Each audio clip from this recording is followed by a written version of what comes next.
안녕하세요. 저는 이제 마흔이 코앞인 남자입니다. 저는 몇 년 전 결혼을 했다가 크게 실패를 했었는데요. 그때는 저를 속인 사람들이 너무 밉고 거기에 속아 넘어간 제 자신이 너무 한심스러웠습니다. 하지만 이제 시간이 지나고 생각을 해보니까 제 탓을 할 게 하나도 없더라고요. 괜히 그런 사람들 때문에 한동안 사람들도 못 믿고 혼자 자책을 하고 있던 그 시간들이 너무 아깝다는 생각에 여러분들은 저처럼 자책하느라 그동안의 시간을 헛되이 보내지 마시라고 사연을 써봅니다. 저는 5년 전 노총각이라는 타이틀을 달고서 여기저기 맞선을 보러 다녔어요. 다행히 돈을 꽤나 잘 버는 편이라 결혼업체에 가면 높은 등급을 받을 수가 있었습니다. 하지만 아무리 돈이 많다고 해도 마흔이 가까워질수록 좋은 인연을 찾기란 하늘의 별 따기였어요. 그렇게 맞선만 보기를 수십 차례였습니다. 처음 아내를 만난 것도 맞선 장소였어요. 하지만 특이한 점은 아내가 맞선 상대는 아니었다는 거였죠.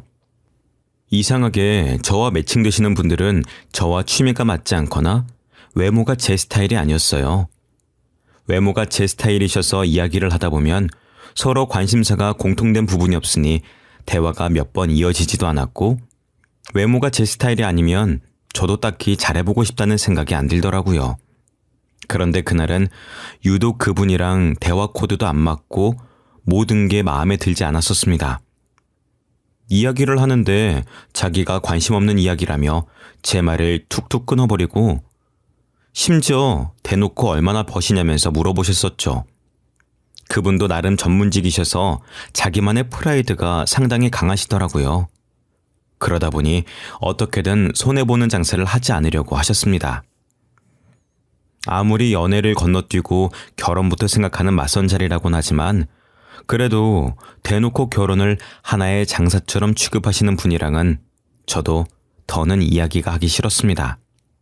그래서 저도 모르게 할 말이 없어서 말도 제대로 안 하니까 그 여자분도 자존심이 상했었는지 더는 할 이야기가 없을 것 같다면서 자리에 앉은 지 30분도 채 지나지 않아서 일어나시더라고요. 저는 그분을 잡지도 않고 잘 가시라며 의례적인 인사를 건넸고 괜히 그분과 엘리베이터도 함께 타고 싶지 않아서 저는 더 앉아있다가 가겠다고 했어요. 먼저 그 여자를 보내고 혼자 그 넓은 테이블에 앉아있는데 매니저가 저에게로 오더라고요. 그러고서는 서비스라면서 작은 디저트를 내놓았습니다. 여기 서비스예요. 편하게 이용하시고 다음에도 또 저희 매장 이용해주세요. 아니, 커피 2잔 시켰는데 무슨 서비스예요? 아, 새로운 디저트라서요. 랜덤으로 각 테이블에 신메뉴 서비스 드리고 있어요.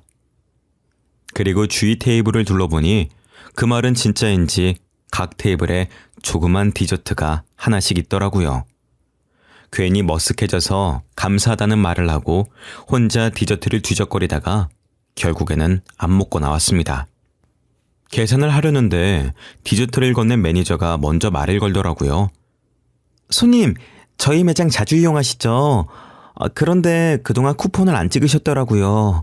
이러면 안 되긴 하는데 여기 제가 기억나는 횟수만 일단 도장 찍어놨어요. 그러면서 저에게 도장이 가득 채워진 쿠폰을 여러 개를 내미는 겁니다.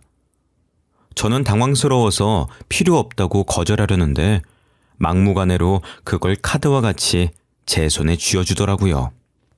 얼떨결에 쿠폰을 받아서 다시 돌려주기도 못해서 그냥 감사하다고 하고 가게를 나왔습니다.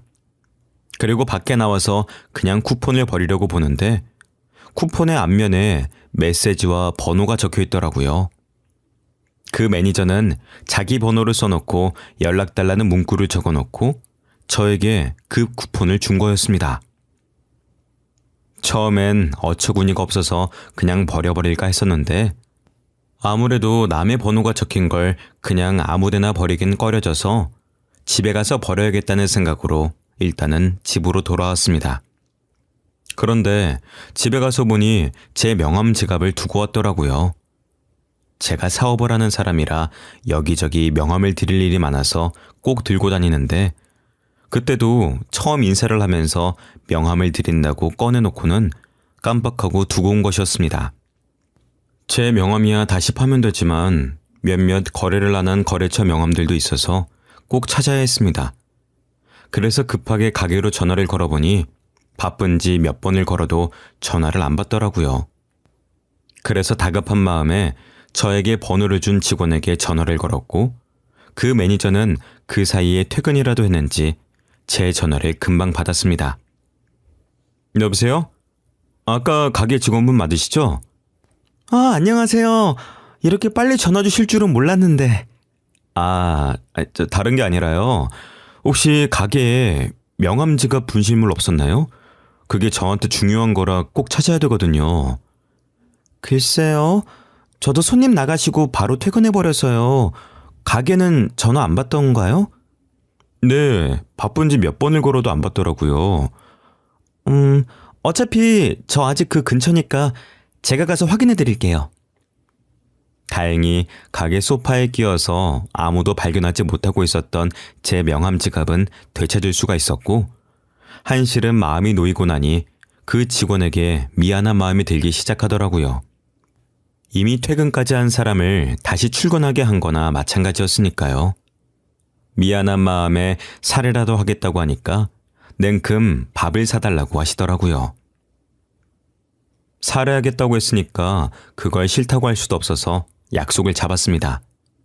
그런데 매번 가게에서만 마주치다가 밖에서 작정하고 꾸민 모습을 보니 너무 예쁘더라고요. 왜 그동안 그렇게 예쁜 모습을 못 알아봤나 싶을 정도였습니다. 그날 대화를 하는데 정말 오랜만에 여자랑 웃으면서 이야기를 했어요. 저랑 관심사며 취미며 비슷하더라고요. 저는 활발하게 움직이는 걸 좋아하는 편이라 가지고 혼자 뭔가를 계속하는데 목공예도 배우고 직접 의자나 테이블 같은 걸 만드는 걸 참 좋아라 했습니다. 그런데 그분은 집 인테리어에 관심이 있어서 간단하게 붙이는 벽지도 직접 붙이고 조명이나 예쁜 소품들로 집을 꾸미시는 걸 좋아한다고 하시더라고요.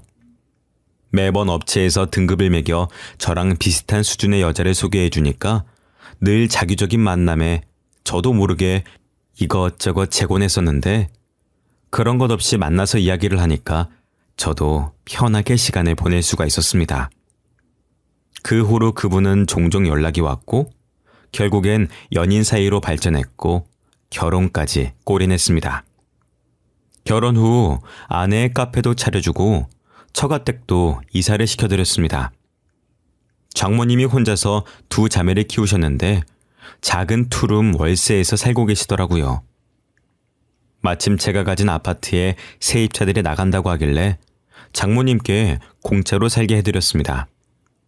제가 결혼을 하고 1년도 지나지 않아서 처제도 결혼을 했고 혼자 계신 장모님이 걱정이 돼서 명절이 아니어도 처가 식구들끼리 만나서 자주 시간을 보냈습니다.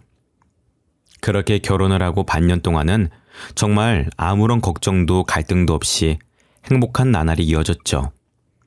그런데 처제가 어느 날 새벽에 저희 집으로 찾아오면서 그 평화로움도 깨져버렸습니다. 언니, 그 사람이 도박에 빠져서 집도 경매로 넘어가게 생겼어. 그게 무슨 말이야?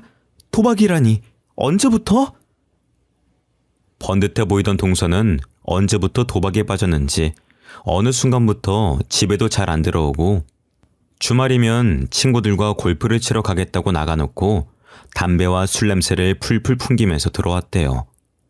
원래 동서는 술도 잘 안 마시고 담배도 안 피우던 사람이라 처제도 이상하다고 생각을 해서 추궁을 해봤는데 끝까지 아무런 일도 아니라고 했었다는 겁니다. 그래서 처제도 이제 어떻게 된 일인가 고민하고 있었는데 순식간에 집에 빨간 딱지가 붙었다고 합니다. 알고 보니 이미 두 사람이 결혼할 때쯤부터 도박에 손을 대기 시작했고 멀쩡하게 번 돈을 죄다 도박에 쓰면서 결혼 후 생활비부터는 다 마이너스였어요. 처제는 아무것도 모르다가 가압류까지 당하고 나서야 사실을 알게 된 거였고요. 그때가 결혼한 지 1년도 지나지 않았을 때였습니다. 처제는 백방으로 돈을 찾아다니기 위해서 돈도 벌고 여기저기 돈을 빌려댔지만 그걸로는 턱도 없었습니다. 그나마 돈이 있던 저는 갚아주면 또 똑같은 일이 반복될 거라며 처제가 다른 사람에게 돈을 빌리는 것까지 막아섰으니 저에겐 빌려달라고는 안 하더라고요. 저는 괜히 집에 가면 마음만 안 좋을 것 같아서 처제더러 저희 집에서 잠시 같이 지내자고 했습니다. 처음엔 민폐를 부린다며 거절을 했었지만 하루는 집에 다녀오더니 이혼하겠다고 선언하더라고요. 나 이혼할 거야. 이미 같이 살고 있지도 않지만 같이 사는 건 더 못하겠어. 무슨 일인데 이제 도박은 안 하는 거 아니야? 너한테 그렇게 심하게 걸려놓고 이서방은 아직도 정신을 못 차렸대? 이제는 아예 집에서 도박판을 벌리고 있더라고. 빨간 닭지 정도면 다행이지. 아예 집이고 뭐고 싹 다 날아가게 생겼어. 집에서까지 도박을 한다고? 차라리 경찰에 부르지 그랬어. 경찰 불러도 그때뿐이죠. 어차피 금방 다시 나오면 똑같을 거 해봤자 뭐해요. 그 이후로 처제는 아예 저희 집에서 살았고 동서는 그런 처제를 찾지도 않았습니다. 결국에는 처제도 더는 상황이 나아질 것 같지 않다며 결혼한 지 딱 1년 만에 이혼을 했습니다. 하지만 장모님이 아시면 말도 없이 이혼했다면서 혼날까봐 이혼 사실을 숨기고 그 후로는 저희 집에서 지냈습니다. 장모님이 이혼한 걸 모르시니 처가로 들어가라고 할 수도 없는 노릇이었으니까요. 그래도 처제와 사이도 좋은 편이어서 셋이서 친구처럼 지냈습니다. 그런데 문제는 처제와 사이가 가까워져도 너무 가까워진 게 문제였습니다. 아내가 없을 때면 그냥 오빠라고 부르면서 팔짱을 끼기도 하고 제가 출근할 때 아내가 뽀뽀를 해주면 자기도 보고 있다가 똑같이 하려고 하는 장난을 치는 바람에 놀라서 다급하게 현관문을 벗어난 게 하루 이틀이 아니었습니다. 처음에는 장난인 걸 알고 있으니까 저도 웃으면서 안 된다고 했었지만 갈수록 그 정도를 모르고 선을 넘기도 몇 차례였습니다. 하루는 제가 씻고 수건을 깜빡하고 안 가져와서 아내에게 가져다 달라고 했어요. 그런데 아내가 잠깐 밖에 나갔었는지 처제가 수건을 가져다 주면서 제 손을 잡더니 놔주질 않는 겁니다. 뭐 하는 거야? 이렇게 문 계속 열어놓고 있으면 추워. 수건을 줬으면 물기는 다 깨줘야 될 거 아니야. 손 하나 남았잖아요. 하나 남은 걸로 닦고 나와요. 옷도 입어야지. 이러고 어떻게 옷을 입어? 왜요? 안 입고 나와도 괜찮아요. 가족끼리 뭐 어때요? 그렇게 한참의 실랑이를 벌이다 제가 점점 짜증이 섞인 투로 이야기하자 그제서야 알겠다며 제 손을 놔줬습니다. 그것뿐만이 아니라 제가 주방에 있으면 백허그를 하는 건 물론이고 제가 소파에 앉아 있으면 무릎 베개를 해달라며 제 무릎 위에 머리를 대기도 했습니다. 처음엔 아내도 아무것도 모르고 그냥 장난인 걸로 알고 넘어갔었어요. 그런데 날이 갈수록 아내 앞에서도 심해지니 점점 아내도 기분이 나빠 보였죠. 하루는 아내의 카페 직원이 일이 생겨서 아내가 하루 종일 혼자 카페를 봐야 했었습니다. 저는 아내를 기다리다가 안방에서 그만 잠이 들어버렸고 잠결에 제 옆에 누군가 누워있는 것 같아 아내인 줄 알고 껴안고 잠에 들었습니다. 그런데 새벽녘에 절 깨운 건 다름 아닌 아내의 호통소리였죠. 화들짝 놀라서 눈을 뜨니 아내가 침대 옆에 서서 저를 내려다보고 있었습니다. 제가 뭘 잘못했나 하는 생각과 동시에 제 품에 안겨 자고 있는 처제를 발견했죠. 저는 깜짝 놀라서 처제를 밀쳐냈어요. 제가 밀어내니 처제도 그제서야 잠에서 깨더라고요. 언니, 아직 해도 안 떴는데 왜 소리를 질러? 여보, 이거 오해인 거 알지? 처제가 왜 우리 안방에 들어와 있는지 모르겠는데 진짜로 아무 일 없었어. 지금 이렇게 옷도 다 입고 잠들었는데 무슨 일이 있었겠어? 지금 무슨 일이 있었는지 없었는지가 중요해? 지금 이 꼬락서니를 보고 아무런 생각이 없게 생겼어? 언니, 왜 그렇게 예민하게 반응해? 그냥 자자. 이러는 거 보기 싫었으면 일찍 들어오던가. 처제는 당황스럽지도 않은지 뻔뻔하게 아내의 신경을 긁어댔습니다.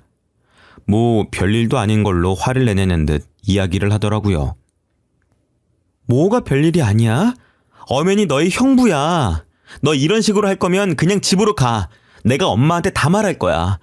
고생하다 겨우 집에 왔는데 꼴이 이게 뭐야? 아내는 카페 마감할 때쯤 술에 취한 진상 손님들이 카페에서 시비가 붙는 바람에 결국엔 경찰까지 부르고 가게 정리까지 하고 오느라 늦은 거였는데, 그렇게 고생을 하고 왔더니 저와 처제가 나란히 안방 침대에 누워서 자고 있었으니 당연히 화가 날 만했습니다. 아무리 가족이어도 지켜야 할 선은 있으니까요. 처제는 처제방 따로 줬잖아. 그런데 왜 여기까지 와서 잔 거야? 내 방 매트리스는 싸구려란 말이야. 여기 침대가 훨씬 푹신하고 넓잖아. 언니도 없는데 내가 누워있을 수도 있지. 내가 객식구라고 차별하는 거야? 이건 차별하고 말고의 문제가 아니잖아. 애초에 내가 누워서 자고 있는데 처제가 왜 여기로 올라와서 자? 아무리 가족 같은 사이여도 그러는 건 아니지. 됐어. 당신은 상종도 하지 마. 너 그냥 나가. 이제 더는 못 봐주겠다. 그동안 선 넘는 거 참아줬더니 어디까지 기어올라?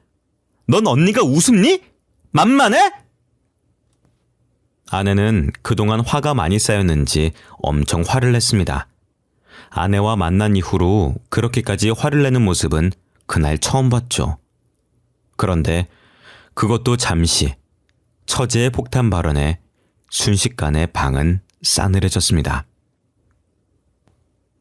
왜? 언니도 내 남편이랑 이랬잖아. 아니야? 무슨 소리를 하는 거야? 아직 잠이 덜 깼어? 알고 보니 처제가 결혼을 하기 전부터 아내는 동서와 바람을 피우고 있었습니다. 아내는 저와 결혼한 후 제 돈으로 도박을 했었는데, 그 도박판에서 만난 게 처제의 남편이었죠. 그렇게 만난 두 사람은 몰래 바람을 피우면서 저와 처제 몰래 스릴을 즐겼고, 결국엔 처제가 두 사람의 불륜 현장을 잡아내고야 말았던 겁니다. 처제는 배신감에 언니도 남편도 너무 싫었지만, 그래도 가족을 끊을 순 없는 인연이니 남편과 이혼만 하고 언니가 그 불륜 상대라는 걸 알고 있다는 걸 알리지 않고 있었습니다. 괜히 가족과 사이가 멀어질까봐 배려한 거였는데, 자기는 아예 바람을 피웠으면서 자기가 당하니 기분 나빠하는 꼬락서니가 처제는 어이가 없었던 거였죠. 대놓고 복수하진 못하고 그냥 신경만 조금 긁으려는 것뿐이었는데, 그런 엄청난 사실을 알고 있으면서 어떻게 아무렇지 않게 있을 수가 있겠어요. 결국엔 처제도 얼마 참지 못하고 알고 있던 사실들을 내뱉어버린 거였습니다. 그동안 내 전남편 만나고 다녔던 거 다 알아. 그 사람 입으로 직접 들었으니까. 내가 이혼하고도 만나나 싶어서 사람 붙였더니 아직도 만나고 다니더라? 뭐라고? 네가 그걸 어떻게 알아? 그리고 언니, 애초에 형부 사랑해서 한 결혼도 아니었잖아. 그런데 뭘 그렇게까지 질투를 해? 형부가 언니한테 돈만 주면 만사 오케이 아니야? 뭐라고? 네가 어떻게 그걸... 엄마가 언니를 얼마나 끔찍하게 아끼는지 뻔히 아는데 처음 보는 형부는 두 손 들고 환영했으니까 이미 검증도 다 됐다는 거 아니겠어? 엄마가 언제 그렇게 네 형부를 두 손 들고 환영했다고 그래?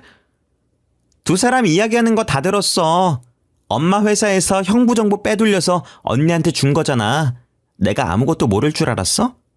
둘 다 제정신 아니야. 형부 가지고 논 거잖아. 사실 장모님은 제가 가입한 결혼업체에 커플 매니저로 일하셨었는데, 제 가입 정보에 적힌 연봉을 보고 자기 딸이랑 연결시키려고 수를 쓴 거였습니다. 그래서 유난히 저랑 안 맞는 여성분을 골라서 제 맞선에 내보내고 장소는 자기 딸이 일하는 호텔 카페로 잡은 거였죠. 호시탐탐 아내는 저를 꼬실 기회를 노리고 있었고 꼼짝없이 거기에 걸려든 거였습니다. 모든 사실을 들었는데도 사실 믿기지가 않았어요. 아무리 사람마다 결혼하는데 중점을 두는 곳이 다르다고 하더라도 마냥 돈만 보고 이렇게 계획적으로 접근해서 결혼까지 하는 게 흔한 일인가요? 업체에 소송을 하려고 해도 이미 장모님은 저와 아내가 결혼도 하기 전에 그만두셨고 회사 입장에서는 딱히 할 수 있는 조치도 없을 테니 답답할 노릇이었죠. 솔직히 언니, 도박할 돈 때문에 형부랑 결혼한 거면서 뭘 그렇게 화를 내? 왜? 언니가 남의 가정 깨뜨릴 땐 괜찮고 남이 언니 가정 부수는 건 싫어? 대체 내가 언제 바람을 피우고 언제 도박을 했다는 거야? 증거 있어? 당연히 있지. 언니, 요즘에도 내 전남편 만나서 같이 도박하러 다니더라. 뭐 같이 사기라도 치려고 다니는 거야? 그렇게 해서 좀 벌긴 했고? 잠깐만. 도박이라니 그건 또 무슨 소리야? 그러면서 처제는 당당하게 일주일 전에 찍힌 영상을 보여줬습니다. 누가 봐도 제 아내와 동서였고 두 사람은 다정하게 팔짱도 끼고 심지어 길거리에서 껴안고 난리를 부렸더라고요. 당신 이거 뭐야? 이 영상 사실이야? 저렇게 당당하게 불륜을 저지르는데 저만 모르고 있었던 것도 어이가 없었죠. 처제 이야기를 들어보니 처음엔 동서도 그렇게까지 도박 중독은 아니었다고 합니다. 결혼할 때까진 그냥 가끔 친구들과 한 게임 하는 수준이었으니까요. 그런데 결혼을 하고 나서 본격적으로 아내가 동서를 데리고 도박을 알려줬습니다. 두 사람이 눈이 맞아서 바람을 피우며 아내는 도박을 하러 동서와 함께 다녔고, 그러니 동서도 결혼 후 벌어오는 돈을 족족 도박에 쏟아붓고, 생활비는 마이너스의 대출도 정도를 넘어서서 이자조차 제대로 못 낼 정도였던 겁니다. 아내는 제가 주는 돈이 한계가 있으니 매번 조금씩 동서에게 빌렸었고, 동서도 돈이 급해지니 아내에게 빌린 돈을 갚으라고 했었지만 아내는 돈이 없다면서 배째라는 식으로 돈도 안 갚은 거였습니다. 사실 도박빚은 차용증도 안 쓰고 그 돈이 도박으로 인한 거면 안 갚아도 법적으로 채무자에게 갚으라고 하지 않기 때문에 아내도 그걸 알고 그렇게 나간 거였죠. 동서는 뭣도 모르고 자기 혼자서만 뒤집어쓰게 생겼으니 화가 난 겁니다. 그래서 처제에게 모든 사실을 알리고 너희 언니가 빌려간 돈이니 처제라도 그 돈을 갚으라고 하면서 처제가 모든 사실을 알게 된 거였습니다. 동서도 멍청하게 그 도박을 제 아내 때문에 빠졌다고 하면 언제부터 둘이 그렇게 가까웠냐부터 분명히 다른 의심들도 따라올 수밖에 없는데 그걸 자기 입으로 말해서 결국엔 두 사람이 바람을 피웠다는 사실도 다 드러나 버렸던 겁니다. 언니만 아니었어도 내 인생 이렇게 안 꼬였어. 전 남편도 언니만 아니면 도박에 그렇게 빠지지도 않았을 거고 내 결혼 생활도 멀쩡했을 거야. 그게 왜 다 내 탓이야? 네가 남자를 잘못 고른 탓이잖아. 억울하면 너도 바람이라도 피우지 그랬어? 아, 그래서 지금 너희 형부한테 이러는 거야? 그래, 일부러 그랬어. 지금까지 언니는 내 모든 걸 뺏어갔잖아. 엄마 사랑도 남편도 내 가정도. 그래도 언니니까 참아보려고 했어. 근데 왜 난 언니 거에 손도 못 대? 다 네가 못나서 그런 거지. 왜 내 탓을 해? 당신, 내가 알던 사람 맞아? 바람 피운다는 사실을 어떻게 그렇게 내 앞에서 당당하게 해? 당신한테 미안하게 됐어. 근데 내가 당신의 빚더미에 앉힌 것도 아니고 그렇다고 우리가 그렇게 사랑으로만 결혼한 사이도 아닌데 그렇게까지 미안해야 할 일이야 이게? 뻔뻔하게 나오는 아내의 말을 들으니 너무 화가 나면 말이 안 나온다는 게 무슨 말인지 알겠더라고요. 사랑만으로 한 결혼은 아니지만 그렇다고 사랑하지 않는 것도 아니었고 부부간에 최소한 바람을 피우던 사실이 걸렸으면 부끄러움이라도 느껴야 하는 게 정상이잖아요. 그래, 그러면은 당신이 그동안 도박할 때 쓴 돈, 그 돈 내 돈 내놓고 이혼해. 내가 돈이 어디 있다고 그 돈을 줘. 난 돈 없어. 그래, 그러면은 일단 당신 카페부터 도로 내놔. 그리고 장모님이 사시던 집 거기도 나가셔야지. 이제 사위 집이 아닌데 공짜로 살게 해드릴 순 없지. 어차피 거기 4명이잖아. 이미 내 건데 내가 왜 그걸 도로 줘야 되는데? 엄마 집도 어차피 전세 계약했잖아. 계약서가 있는데 그게 마음대로 돼? 아내는 뭐가 그리 자신만만한지 당당하게 나오더라고요. 장모님이 저희 집에 들어오시면서 원래 가지고 계시던 전세금을 빼서 계약금으로 거셨었거든요. 그걸 믿고 아내도 당당하게 나오는 거였죠. 그 이후로 여러 방법을 알아봤지만 그냥 전세 기간이 끝날 때까지 기다리는 게 가장 깔끔한 방법이더라고요. 중간에 제가 내쫓아낼 방법도 없었고요. 결국 찜찜한 채로 손해를 보고 있어야 된다는 거였죠. 일단 이혼이라도 하자는 생각으로 서류를 접수했었는데 처제가 찾아왔습니다. 형부, 이혼하지 말고 위자료 소송을 해요. 위자료는 무슨 위자료요? 상간남 위자료 소송이요. 두 사람 뻔뻔하게 아직까지 만나고 있어요. 몰랐죠? 처제의 이야기를 들어보니 상간남 위자료 소송을 몇 번이고 할 수 있더라고요. 위자료를 내고도 계속 만나면 또 소송해서 또다시 받아내면 되니 그렇게라도 자기 복수를 대신해달라고 하더라고요. 처제의 이야기를 들어보니 처제가 왜 그렇게까지 복수를 하고 싶어 하는지도 알 것 같았습니다. 장모님은 어렸을 적부터 예쁘장한 언니한테만 투자하면서 좋은데 시집 보낼 거라며 처제한테는 신경도 안 쓰고 필요한 돈도 잘 안 줬다고 하더라고요. 아무래도 커플 매니저를 하시다 보니 좋은데 시집 보내시려고 이것저것 하신 것 같았습니다. 그런데 장모님이 아내만 예뻐하니 아내도 대놓고 처제를 무시했었고 처제는 그래도 가족이라는 생각에 꾹 참아왔었다고 해요. 그런데 결국엔 이 일이 터지고 나서도 장모님은 일을 왜 이렇게 크게 키우냐면서 처제에게 언니 결혼 생활까지 망치니 속 시원하냐면서 오히려 처제를 혼냈다는 겁니다. 그 이야기를 듣는데 어떻게 제정신이 아닌 사람들 속에서 버틴 건지 대단해 보일 정도였어요. 그래도 덕분에 아내와 이혼하지 않고 몇 번에 걸쳐서 상간남 소송을 걸었습니다. 그동안 개인회생 신청도 해서 빚도 많이 청산됐더라고요. 그래서 숨 쉴 틈 없이 위자료를 받아냈습니다. 학습 효과도 없는지 아니면 다시는 안 걸릴 거라고 생각하는지 몇 번을 소송을 해도 꼭 몰래 만나다가 다시 걸리더라고요. 동서도 참 그동안 그 여자한테 뜯긴 돈이 얼만데 아직도 만나고 있는 걸 보니 끼리끼리 잘 만났다 싶었습니다. 그렇게 몇 번에 걸쳐서 위자료를 뜯어내고 전세계약 기간의 만료가 다가오자 저도 이혼을 준비했습니다. 문제는 아내 명의의 상가가 문제였었죠.